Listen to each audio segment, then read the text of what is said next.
So you can find somebody who is very, very poor and has nothing. But once the person has information about how to make money legitimately and has the spirit to pursue it, that's how you can see people like, let me not use that word because that one did not start for. But there are so many examples. Innocent, all these people that you know they are illiterates, they didn't go to school, but they are turning over millions and employing graduates. Why? Because they realize that, okay, money is really an illusion. Nobody really has money. Really. Nobody has money. What you should have is the head to learn to make it.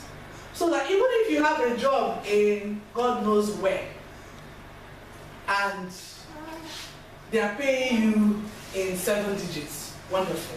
You can use that word for that. Then what will happen? Will you still call yourself a person who has money? It may be that you have a shop, you know, big shop, you have a big business that you're running, lovely, beautiful, and government comes up with one policy. No more used clothes. And you're out of business. Will you still be a person who has money?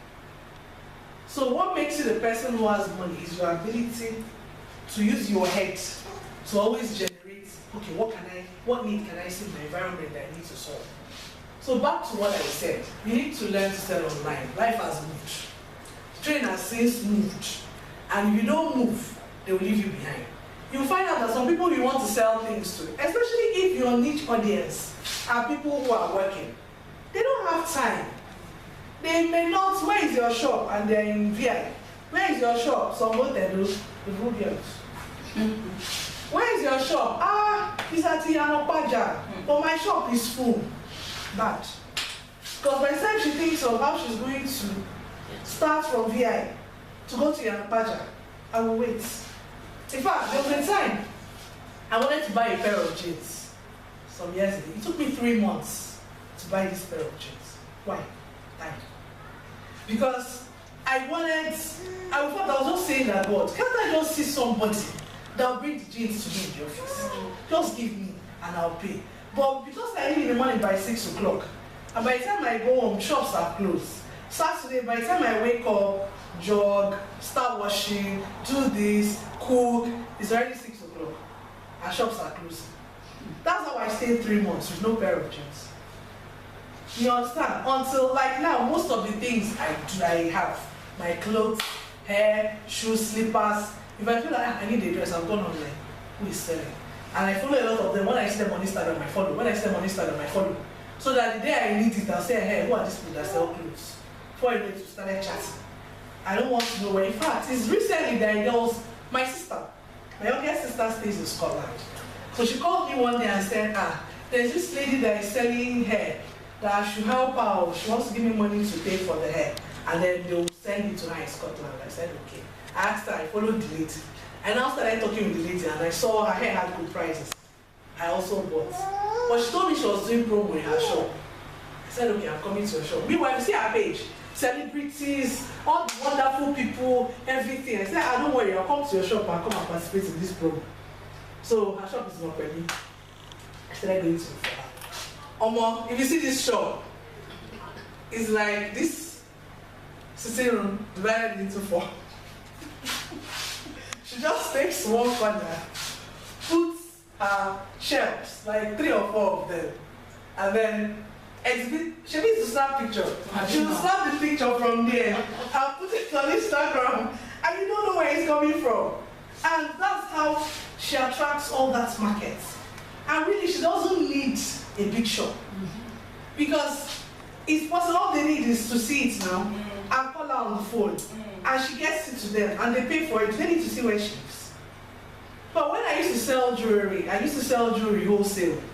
My shop was the wardrobe in our bedroom. We had one big wardrobe. So one corner down there was my shop.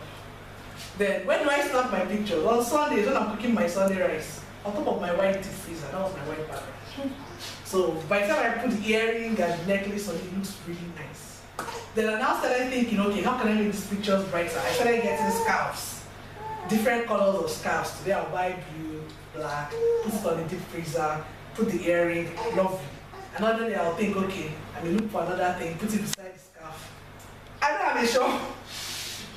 But I was supplying jewelry to people in Zamfara State, in Lokoja, in Benin, from no shop. And I had a job. You understand? Which brings me to number 3. You have to find a way to have a very effective distribution process. We live in a world of outsourcing. You can't do everything by yourself. Days are gone when you carry 5 boxes inside your car. That's for those that are lucky to have cars. The rest, maybe you carry travel bag and travel all the way from here to wherever. And you know one thing with selling within one environment, by the time you know it, they'll start weighing. Because if you're selling to a given group of people, today they'll buy clothes, tomorrow they'll buy clothes. How many do they want to buy? Before you know it, you're the one now forcing them to buy it. And by the time you force, they'll start weighing you. But imagine if you had a process of staying here and people in Jigawa will ask you, please, can I have what you're selling? And you say beautiful, you'll get it by Friday. And Friday they have it and they pay for it. It's not rocket science. Do you know that there are so many people now that the business that they do is informal courier services? Like when I was doing business, the lady who used to help me, I tell this story several times. The first person I saw, because when I first started, I used to ask them to pay before delivery. And because I was selling wholesale, you'll tell somebody to pay maybe 60, 70, 80,000 naira before delivery. The English that you speak, I'll tell them, no, I'm not a 419 person. Go and look at my page, I'm a human being. I will not run away with your money. In fact, there was one lady that one pained me because she wanted to buy a lot. She came to me and she said she wanted to buy jewelry. I said, okay. She now said, but how will she pay? I said, I'll send you through so transport. And then you'll get it from them. She said, I can't give you my money. She was in Jos. I kept explaining to her. I told her that, see, I almost steal your money. Look at my real Facebook page. See my real name. She was even a lawyer. I told her, okay, me, I'm a lawyer too. This one, that one. She now said, okay, she'll think about it. After like how many hours, she called me back. I spoke to my husband and he said, and you don't blame her. Yes. Because you're advancing money to somebody that you've not seen. So what did I do? I went straight online. I Googled where to find pay on delivery services in Lagos. So I knew people were doing it. I knew people were asking people to pay on delivery. And I didn't know how they were doing it. So when I checked, guess what happened? The person I found was my next door neighbor.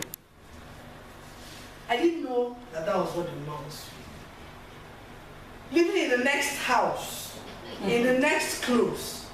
And the first time I called, of course, I called someone that was working with her. So the person said, okay, come to our shop, so place. I said, okay. Then I went there, only for me to see my neighbor sitting down there.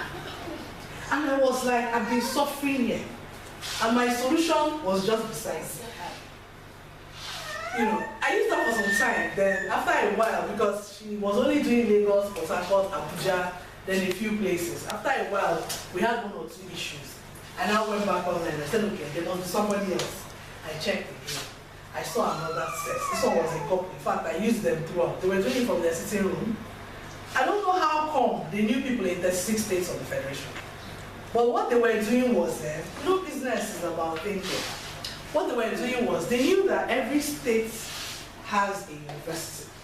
And the best people to get to work for you are university people because they're not doing anything. And they can earn they won't mind earning a few extra cash for themselves. So what they do is, they will look for maybe a locality. Say Jos, there is Uni Jos.